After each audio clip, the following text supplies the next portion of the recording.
O que fazer se meu professor só dá atenção para as alunas bonitinhas? Você emite.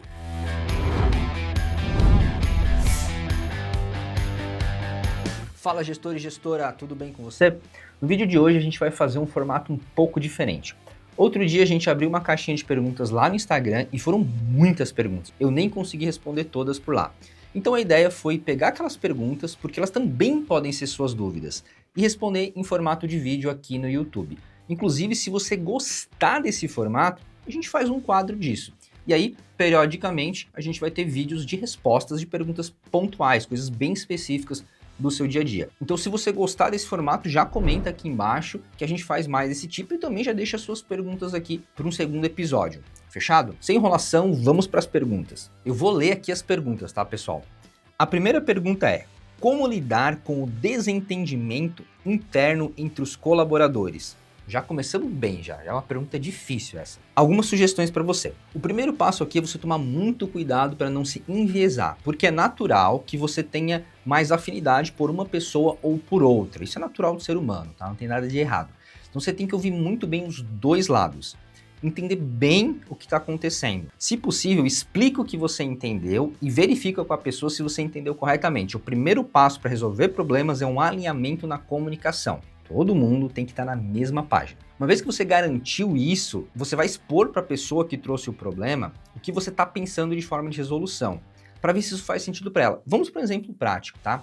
Vamos supor que o instrutor, ele reclamou que a recepcionista não está atendendo bem o pessoal que chega, está sendo um pouco ríspida, está com uma energia um pouco baixa. E isso afeta, obviamente, os resultados dele, né? Porque se o atendimento não é de qualidade lá na recepção, naturalmente os alunos já vão chegar lá meio azedo no pátio da musculação, lá no meio da sua aula. Você tem que primeiro tentar entender profundamente o que esse instrutor ele espera que você faça. Se ele quer que você fale pontualmente, que você treine, tenta alinhar um pouco a expectativa também com essa pessoa que trouxe a reclamação, no caso o instrutor, né?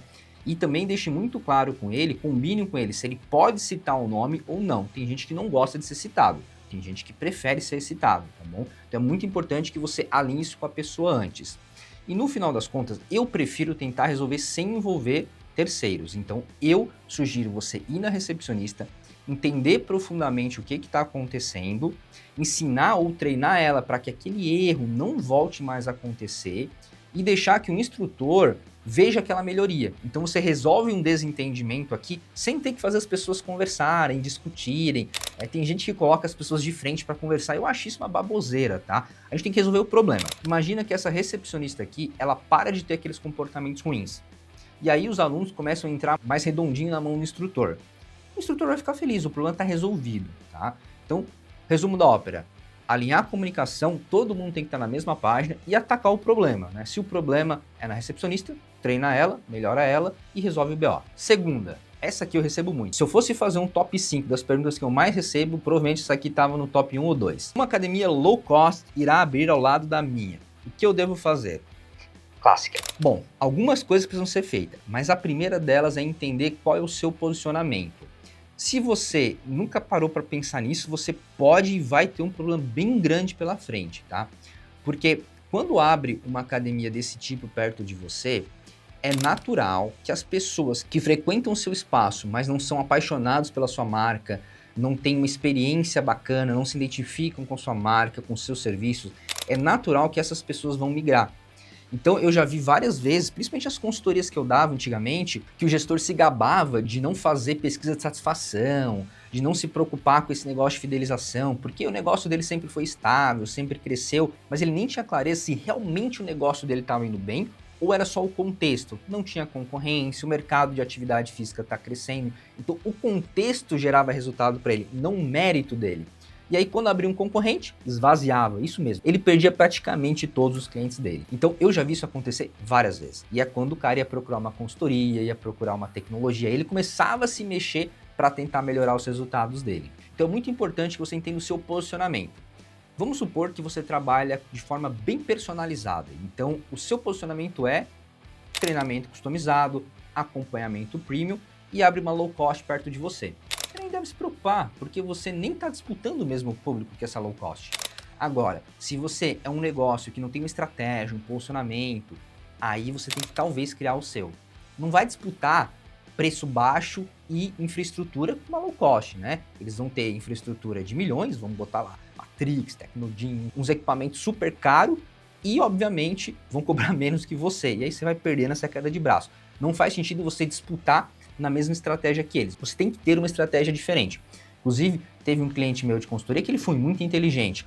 Ele tinha uma academia com mais ou menos 1.500, 2.000 clientes ativos, que o posicionamento dele era ter uma infraestrutura legal e cobrar um ticket médio pequeno. É como se fosse uma low cost já. Só que aí abriu uma rede dele com equipamentos Matrix, uma infraestrutura de milhões e, obviamente, ele não poderia mais ficar nesse posicionamento. O que ele fez? Ele triplicou o ticket médio dele, começou a trabalhar com horários agendados de musculação e ele migrou para um modelo mais premium, mais personalizado. Então olha que inteligente. Resumo da ópera, ele conseguiu manter o faturamento dele, porém trabalhando com um número de alunos muito menor. Tudo é questão de estratégia, tá? Mas sim, isso é uma pergunta muito boa. Inclusive, se você quiser ir mais a fundo nesse tema, tem um vídeo nosso só sobre esse tema, porque como eu falei, é uma pergunta muito recorrente. O link vai estar aqui do lado. Pergunta número 3. Como funciona a migração para o sistema do NextFit? Bom, a gente tem uma espécie de programa interno aqui, que a gente pega alguns dados, não todos, tá? Atenção, a gente pega alguns dados do seu sistema atual ou da sua planilha e a gente traz para dentro do sistema para facilitar a sua vida. Então, alguns sistemas a gente consegue trazer o cadastro do cliente e o financeiro. Alguns sistemas a gente consegue trazer só o cadastro do cliente. Para não citar todos aqui e ficar um vídeo gigante, é muito importante que você fale com o nosso time comercial quando você está contratando, já para entender se a gente consegue ou não fazer a migração, tá? Eles vão ser bem transparentes com você e explicar o que dá para migrar e o que não dá para migrar de dados.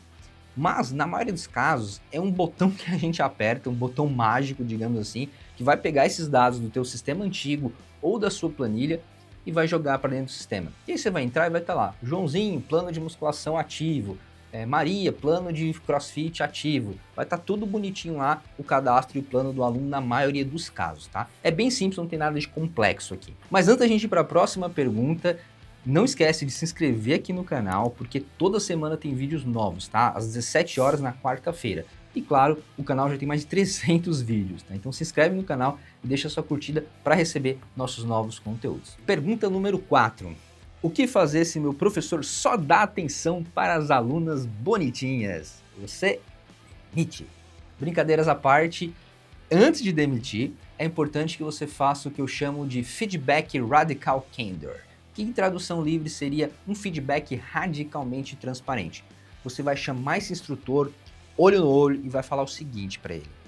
Olha, fulano, eu notei que você está dando mais atenção para um perfil específico de alunos.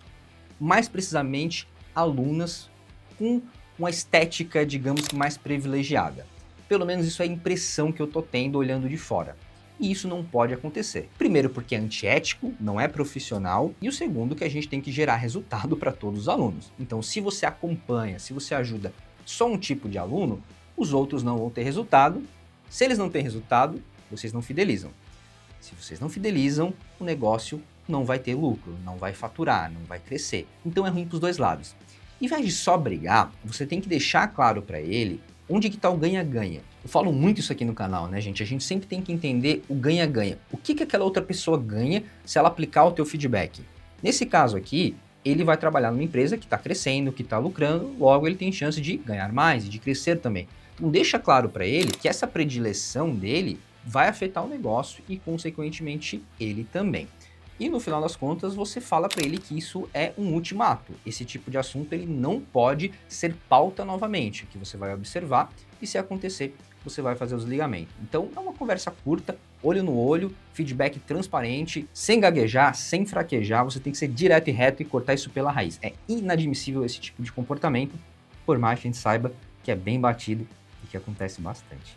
Vamos para a quinta pergunta. Como o NextFit pode me ajudar? Bem resumidamente, a gente tem vídeo, até vou deixar um vídeo mais completo, mais profundo aqui, vou deixar o link aqui em cima, onde eu explico tudo isso no detalhe, mas bem resumidamente para você aqui, tá? Tem 5 frentes do seu negócio que o NextFit consegue te ajudar.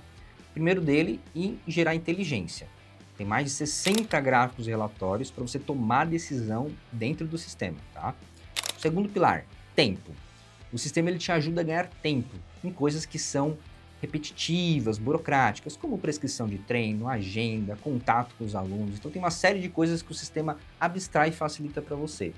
A terceira delas é a gestão financeira, porque a gente tem um banco integrado e a gente consegue receber as mensalidades para você automaticamente mandar para sua conta se você quiser. Então a gente ajuda na gestão financeira através do NextFit Pay, que é o nosso braço bancário, digamos assim. A quarta forma é na aquisição. Então o NextFit tem alguns recursos para literalmente ajudar a colocar mais clientes dentro do negócio. Automações no CRM, site de vendas, site de aula experimental, um monte de coisa legal dentro do sistema que te ajuda a colocar mais aluno para dentro.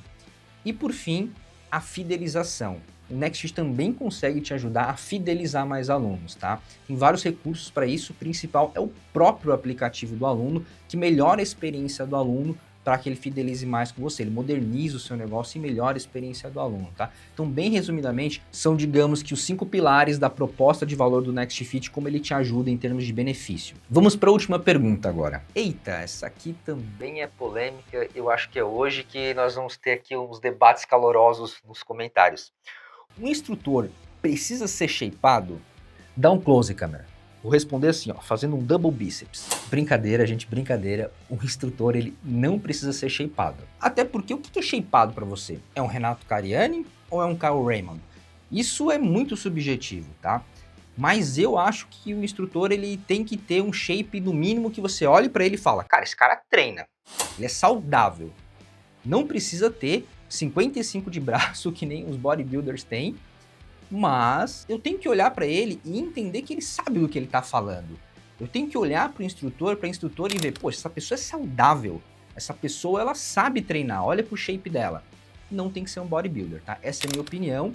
E se a gente estudar a psicologia, tem vários artigos científicos que comprovam que sim, a imagem influencia na autoridade. E para você fidelizar um aluno, ele tem que olhar para você com olhos de autoridade. Você tem que ser uma referência. Então sim, vai ter impacto na sua fidelização, no seu faturamento, se você tem instrutores que têm shapes legais, tá bom? Vamos colocar assim dessa forma. Comenta aqui embaixo, quero saber a sua opinião, porque eu sei que essa é muito, muito polêmica. Bom, pessoal, e por hoje é isso. Foram as perguntas que a gente selecionou aqui. Se você quiser mais vídeos desse formato, deixa aqui nos comentários e também responde essas perguntas aqui, qual a sua opinião sobre elas. Fechado? Fique por aqui e até semana que vem, quarta-feira às 17 horas. Um abraço!